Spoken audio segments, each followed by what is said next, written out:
जय हिंद।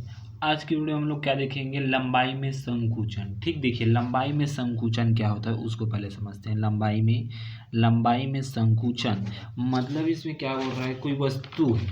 ठीक, मान लीजिए कोई वस्तु है, 3D डायमेंशियल मतलब हवा हवा में क्या है, वायु में ये उपस्थित, हवा में क्या है, उड़ रहा है। ठीक, कोई वस्तु 3D डायमेंशियल मतलब तीनों अक्ष में कोई वस्तु इस प्रकार से ऐसे रखा है, एक्स दिशा में क्या कर रहा है, गति कर रहा है। ठीक, मतलब प्रेक्षक किसे बोला जाता है उसको भी समझ लीजिए। प्रेक्षक मतलब एक्स दिशा में क्या कर रहा है, कोई वस्तु क्या कर रहा है, गति कर रहा है। तो इसके लंबाई में, ये लंबाई है, यहाँ से यहाँ तक का इसका लंबाई है, तो इसके लंबाई में कुछ क्या हो जाता है, संकुचन हो जाता है। संकुचन मतलब क्या करना है, लंबाई। जैसे कि ये पेन है, ये लंबाई ये, तो एक्स दिशा में ये गति कर रहा है, तो इसके लंबाई में क्या हो जाएगा, ये लंबाई है तो ये छोटा हो जाएगा, बोल रहा है। जैसे कि आप बर्फ को देखना, ठीक, बर्फ की एक मोटी मोटी परत, मतलब पेन जितना मोटा आप ले लेना, ऐसे पेन जितना मोटा है, ठीक, मोटी, इसको इतना इतना मोटा आप ले लेना, और उस पर गति कराते हुए आपको उस पर गति कराते हुए ऐसे ले जाना है, तो क्या होता है, बर्फ पिघलने लगेगा मतलब वो संकुचित होने लगेगा।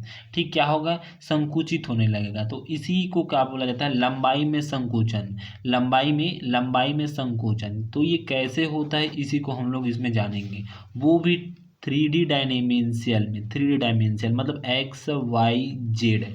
ठीक, एक्स वाई जेड वही। ठीक, तो यहाँ पर देखिए, उसी को यहाँ पर हम लोग लिखे हैं। देखिए, लंबाई में संकुचन यदि एक यहाँ पर एक क्षण है। मैंने आपको एग्जांपल दिया था बर्फ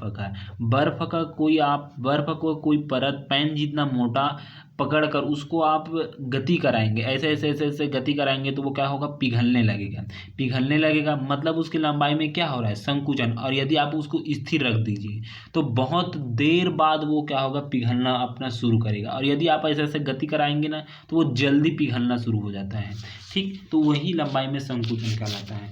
यदि एक क्षण किसी प्रेक्षक के सापेक्ष गतिमान है। ठीक, मतलब प्रेक्षक के सापेक्ष मतलब एक्स दिशा में क्या है, गतिमान है। तो प्रेक्षक द्वारा गति की दिशा में नापी गई लंबाई, जो प्रेक्षक द्वारा गति की दिशा में, इस गति में क्या कर रहा है, पहले नापा था इतना लंबा है करके, ठीक, फिर नाप लिया, अब लंबाई उसकी वास्तविक लंबाई से कम हो जाती है, अब गति कर दिया तो उसकी वास्तविक लंबाई से कम हो जाती है। ठीक, जब गति की दिशा में लंबवत कोई संकुचन नहीं होता है तो इस घटना को लंबाई में संकुचन कहते हैं। और ठीक, देखिए, ये गति की दिशा में यदि गति कर रहा है तो इसके लंबाई में क्या हो जाता है, संकुचन हो जाता है। और यदि जस्ट इसके अपोजिट मतलब लंबवत, ऐसे लंबवत ये गति करेगा ऐसे, तो इसके लंबाई में कोई संकुचन नहीं होता है, तो इसी घटना को क्या बोला जाता है, लंबाई में संकुचन बोला जाता है। ठीक, ऐसे कर रहा है तो इसके लंबाई में संकुचन मतलब छोटा हो जा रहा है, लेकिन ये ऐसे लंबवत ऐसे गति कर रहा है तो ये क्या हो रहा है, लंबाई में संकुचन नहीं हो रहा है, जस का तस जितना है उतना ही है। तो इस घटना को क्या बोला जाता है, लंबाई में संकुचन बोला जाता है। देखिए, कुछ इस प्रकार से यहाँ पर चित्र बनाया गया है, एक्स वाई जेड। ठीक, वही वाला चित्र बनाते हैं। देखिए, ये यहाँ पर देखिए फ्रेम, इसी को क्या बोला जाता है, फ्रेम या निर्देशांक भी कहते हैं। ठीक, फ्रेम या निर्देशांक भी कहते हैं। ये हमारे पास क्या आता है, ठीक, ये देखिए, ये हमारे पास क्या आता है, एक्स दिशा होता है, ये एक्स होता है, फिर उस मतलब ये वाई होता है, ये क्या होता है, एक्स दिशा होता है, और ये हमारे पास क्या आता है, जेड दिशा होता है। ठीक, यहाँ पर क्या आता है, एक्स होता है, यहाँ पर वाई होता है, यहाँ पर जेड होता है। ठीक, अब उसके बाद एक और फ्रेम लेते हैं, इसको तो एस वाला फ्रेम कहते हैं, और ये वाला दूसरा क्या आ जाएगा, एच डेस। तो यहाँ पर ले लेते हैं, यहाँ से लेकर यहाँ तक ऐसे जाएगा, ये हो जाएगा वाई डेस हो जाएगा। इधर वाले बिंदु की ओर इस तरफ गति करेगा तो ये हो जाएगा एक्स डेस हो जाएगा, और ये नीचे की ओर जाएगा तो ये जेड डेस हो जाएगा। इसको क्या करेंगे, एस डेस मानेंगे। अब देखिए, कोई वस्तु को यहाँ पर रख दें तो प्रारंभ में लंबाई क्या है, उसका एक्स डेस लंबाई रहेगा। ठीक, ये कोई वस्तु हम लोग ले लिए हैं जो एक्स की दिशा में ऐसे ऐसे गति कर रहा है तब संकुचित हो रहा है। और यदि इसी को हम लोग ऐसे खड़े ऐसे करेंगे तो इसके लंबाई में परिवर्तन नहीं हो रहा है बोलते हैं, तो इसी घटना को लंबाई में संकुचन बोला जाता है। तो x1 डेज प्रारंभ में लंबाई क्या हो जाएगा, x1 डेज है, अंतिम में लंबाई क्या हो जाएगा, x2 डेज हो जाएगा। यहाँ पर देखिए इसका यहाँ से यहाँ तक प्रारंभ में मतलब इस बिंदु x1 डेज ले लिए हैं और अंतिम में x2 डेज ले लिए हैं। ठीक, फिर उसके बाद देखिए इस वस्तु की लंबाई क्या है, मतलब इस वस्तु की जो लिए हैं उसका लंबाई क्या है, L0 ली है। ठीक, L0। ठीक, इस प्रकार से हो गया। अब उसके बाद इसके निर्देशांक मतलब मूल बिंदु O डेश है इसका और इसका क्या है, O है। ठीक, अब देखिए अब इसी के बारे में हम लोग वर्णन करेंगे, क्या क्या बताएं क्या क्या नहीं बताएं। तो देखिए माना, ठीक, क्या माना कि चित्र में एक निर्देशांक फ्रेम S है, ये निर्देशांक पहला निर्देशांक फ्रेम S है जिसमें एक क्षण उसकी x अक्ष के अनुदिश v वेग से गति कर रहा है। ये वस्तु क्या रहा है, x दिशा में v वेग से गति कर रहा है तथा क्षण की लंबाई x अक्ष के अनुदिश है। फ्रेम S स्थिर है, जो फ्रेम S है वो क्या है, स्थिर है बता रहा है। ठीक, अब उसके बाद देखिए यहाँ तक तो आप लोगों को समझ आएगा। अब आगे देखते हैं, देखिए आगे क्या आता है। देखिए अब यदि इस क्षण के साथ गतिमान एक अन्य फ्रेम एच डेस की कल्पना करते हैं। देखिए अब ये क्या है, ये वाला फ्रेम क्या है, स्थिर है, ये वाला फ्रेम क्या है, स्थिर है। अब इसी क्या होता है, इसी फ्रेम में एक हम लोग एच डेस जो गतिमान है उसकी हम लोग कल्पना करते हैं। कल्पना मतलब फिजिक्स में माना ही जाता है। ठीक, कल्पना हम लोग कर लेते हैं। तो कल्पना करते हैं, कल्पना किया जाए तो फ्रेम एच डेस में यह क्षण विरामावस्था में ही होगी तथा इसमें क्षण की नापी गई लंबाई उसकी वास्तविक लंबाई होगी। यदि फ्रेम एच डेस में किसी क्षण टी डेस पर क्षण के सिरों के निर्देशांक x1 डेस तथा x2 डेस है तब क्षण की वास्तविक लंबाई। ठीक, देखिए जब ये गतिमान है तो इसको क्या बोला जाता है, उसकी वास्तविक लंबाई बोला जाता है। ठीक, तो बाद हम लोग क्या लिए थे लंबाई, देखिए यहाँ पर x1 डेज x2 डेज। तो वास्तविक लंबाई निकालते हैं तो क्या करते हैं, अंतिम माइनस में प्रारंभिक वस्तु की लंबाई क्या लिए हैं, L0 लिए हैं और अंतिम माइनस में प्रारंभिक। तो इस प्रकार से हो जाएगा x2 डेज माइनस में x1 डेज हो जाएगा। ठीक, इस प्रकार से x2 डेज माइनस में x1 डेज हो जाएगा। L0 is equal to x2 dash minus में x1 डेज हो जाएगा। समीकरण 1 दे देंगे। ये किसके लिए निकला है, s डेज के लिए निकाले हैं लंबाई। अब देखिए s के लिए लंबाई निकालते हैं। अब यदि s ये अभी स्थिर में है, ये वाला फ्रेम जो अभी स्थिर में, अब इसको भी हम लोग गति करते हैं। तो गति करते हैं तब क्या होता है, देखिए t समय पर। ठीक, मतलब अब यदि s में किसी क्षण t समय पर क्षण के सिरों के निर्देशांक x1 व x2 है तो फ्रेम s में क्षण की प्रेक्षित लंबाई, मतलब अब गति हुआ तो उसका लंबाई क्या हो गया, x1 हो गया और x2 हो गया बिंदु, उस दोनों बिंदु क्या हो जाएगा, x1 और x2 हो जाए तो फ्रेम s के क्षण में प्रेक्षित लंबाई। अब देखिए ये s के लिए लिख रहा है और ये क्या है, h डेज के लिए। तो s के लिए देखिए क्या हो जाएगा, l इज इक्वल टू क्या हो जाएगा, x2 माइनस में x1 हो जाएगा। इसको समीकरण 2 दे देंगे। अब हम लोग जानते हैं, हम लोग पढ़ चुके हैं लॉरेंज रूपांतरण समीकरण। लॉरेंज रूपांतरण समीकरण क्या है, x ये किसके, लॉरेंज रूपांतरण समीकरण किसके लिए निकलता है, निर्देशांकों के लिए लगता है, निर्देशांकों के लिए निकलता है। तो देखिए सूत्र क्या है, x dash is equal to 1 में ऋण 1 माइनस में v स्क्वायर बटे में c स्क्वायर x माइनस में v t, ये हमारे पास सूत्र होता है। अब देखिए हम, ठीक, ये हमारे पास हो गया। तो देखिए x की जगह हम लोग क्या रखेंगे, सबसे पहले x की जगह क्या रखेंगे, x डेश रखेंगे, x डेश 1 रखेंगे। उसी प्रकार देखिए x यहाँ पर है तो यहाँ पर x1 रखेंगे। देखिए डेश है और यहाँ पर भी डेश है तो डेश वाले की जगह डेश वाला रखेंगे, x1 के लिए निकालेंगे और x की जगह हम लोग x रखेंगे। तो देखिए यहाँ पर देखिए उसी को हम लोग यहाँ पर रखे हैं।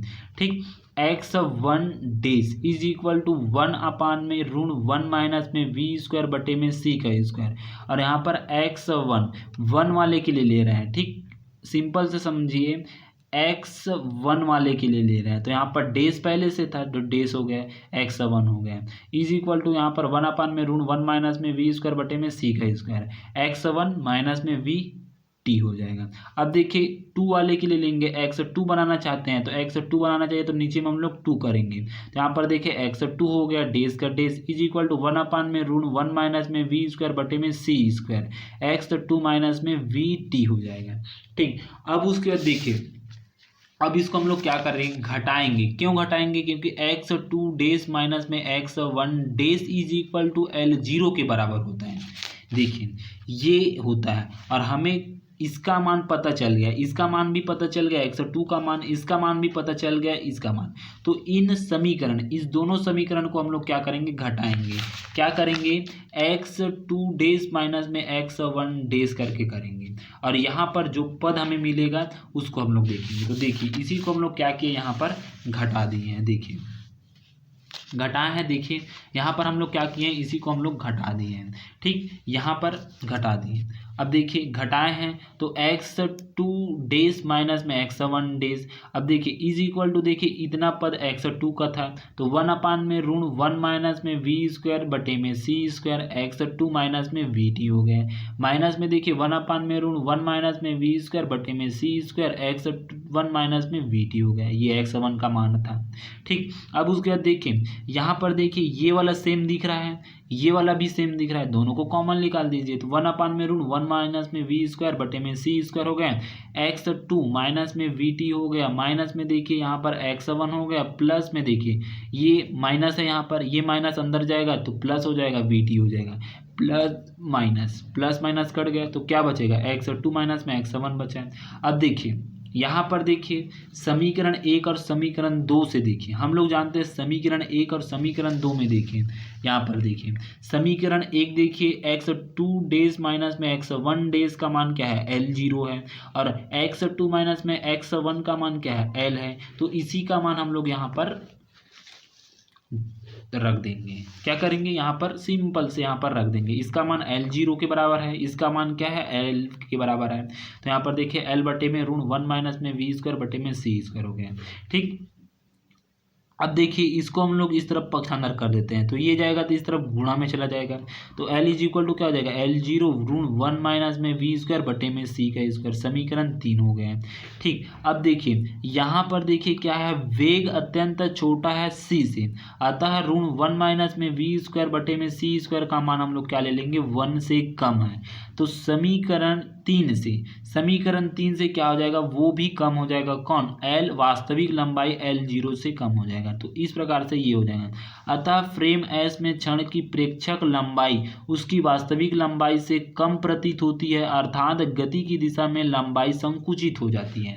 अतः क्या होता है, जब ये वस्तु ऐसे ऐसे गति करेगा ना तो इसके लंबाई में संकुचित हो जाती है। अब देखते हैं, अब हम लोग तो इसके लिए देख चुके, इसके लिए हमें पता चल गया कि ये संकुचित हो रहा है, ऐसे ऐसे गति कर रहा है। तब अब देखते हैं ये लंबवत गति करता है, ऐसे होकर ऐसे ऐसे गति करेगा तो उसके लंबाई में संकुचन होता है कि नहीं, तो उसको देखते हैं। तो देखिए आगे देखते हैं, यहाँ तक तो आप लोग को समझ आ गया होगा। ठीक, आगे बढ़ते हैं। यहाँ देखिए अब इस वस्तु को हम लोग क्या किए हैं, लंबवत कर दिए हैं। ये ऐसा लंबवत है ना, इस बुक में ऐसा दिख रहा है, आपको ऐसा दिख रहा है, लेकिन वास्तव में क्या है, ये ऐसा है, क्योंकि ये 3D बुक नहीं है इसी कारण आपको नहीं दिख रहा है। ये कुछ इस प्रकार से ऐसे लंबवत है और ऐसे ऐसे गति करेगा। ठीक, तो इस प्रकार से इसको चित्र, बस इसको उठाकर ऐसे कर दिया, मतलब ये पहले एक्स अक्ष में था, अब इसको करके ऐसे कर दिए तो ये वाई अक्ष में, तो y1 डेज y2 डेज हो गया। ठीक, तो देखिए यहाँ पर देखिए यदि क्षण की लंबाई y या z दिशा के अनुदिश हो तब, ठीक, तथा फ्रेम S के सापेक्ष x दिशा में वेग v से गतिमान हो रहा हो तो फ्रेम S में क्षण की प्रेक्षक लंबाई उसकी वास्तविक लंबाई के बराबर होती है, क्योंकि लॉरेंज के रूपांतरण के नियम से Y dash is equal to Y होता है। लॉरेंज के नियम के अनुसार क्या होता है, Y dash is equal to Y के बराबर होता है, वाई डेस बराबर। ठीक, उसी प्रकार देखिए Y one dash is equal to Y one होता है, उसी प्रकार Y two dash is equal to Y two होता है। तो यहाँ पर देखिए उसी को वाई टू माइनस में वाई वन डेस करेंगे तो is equal to Y two minus में वाई वन के बराबर हो जाएगा। उसी प्रकार Z dash is equal to Z के बराबर होता है और Z one dash is equal to Z one. उसी प्रकार जेड टू डेज बराबर जेड टू के बराबर होता है, तो इसका मान भी same, Z two dash minus में Z one is equal to Z two minus में जेड वन। ठीक, तो इस प्रकार से अर्थात गति की लंबवत दिशा में कोई संकुचन नहीं होता है, मतलब लंबवत रहता है। ठीक, लंबवत रहता है ऐसे, तो ये कोई संकुचन नहीं रहता है, क्योंकि हमें पहले पता है वाई डेज का मान वाई होता है, वाई वन डेज का मान वाई वन होता है, उसी प्रकार वाई टू डेज का मान वाई टू हो जाता है, मतलब सेम मान हो रहा है। वाई टू माइनस में वाई वन ही प्राप्त हो रहा है, अंतिम माइनस में प्रारंभिक, मतलब प्रारंभ में जितना लिए थे वो भी अंतिम में उतना ही प्राप्त हो रहा है। ठीक, एक्स वाई दिशा में रखे तो और जेड दिशा में रखे तो। ठीक, तो इस प्रकार से लंबवत रहता है तो उसके लंबाई में परिवर्तन नहीं होता है, और यदि ये क्षैतिज में रहता है तो इसके लंबाई में परिवर्तन हो जाता है। ठीक, यहाँ तक बनाना है। धन्यवाद।